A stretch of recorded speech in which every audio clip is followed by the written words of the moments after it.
Bonjour à tous, bienvenue, nous sommes le mercredi 14 décembre et on commence comme chaque mercredi avec l'audience générale présidée ce matin par le Saint-Père.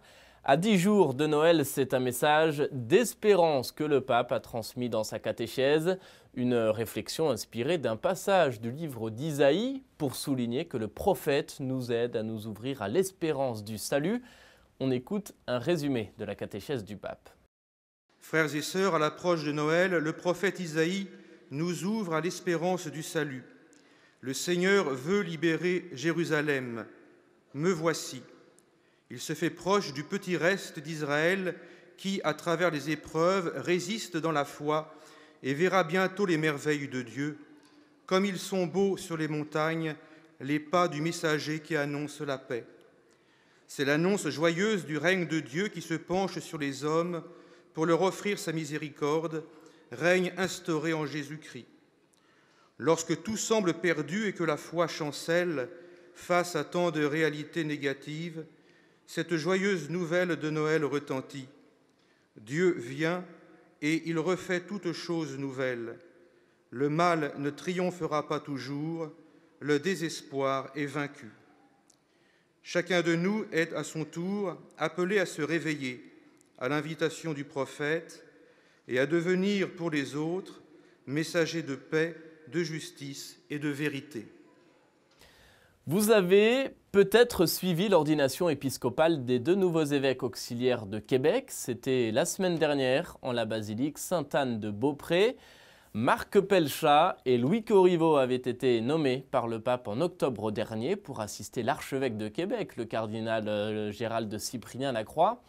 Si vous ne connaissez pas encore ces deux nouveaux évêques auxiliaires, je vous propose d'en avoir un petit aperçu avec ces témoignages recueillis par nos confrères de l'ECDQ. J'ai toujours dit oui dans un sens, l'appel à la prêtrise, puis à d'autres choses. Appel à aller à Saint-Raymond, par exemple. J'étais au séminaire, ou appel à aller au séminaire, travailler à la formation des prêtres. À chaque fois, j'y ai vu là un appel du Seigneur. J'ai toujours été heureux. Le Seigneur ne m'a jamais déçu. Alors, c'est pour ça que, évidemment, là, c'est un autre genre de nomination. Mais bon, encore là, c'est un pur acte de foi. Je me suis dit, Seigneur... On ne sait pas ce qui nous attend. attend. Non, on ne sait absolument pas. J'ai dit, je te fais confiance. J'ai pensé à Abraham. Oui. Pars, je t'indiquerai le pays où tu dois aller. Moi, c'est à ça que j'ai pensé.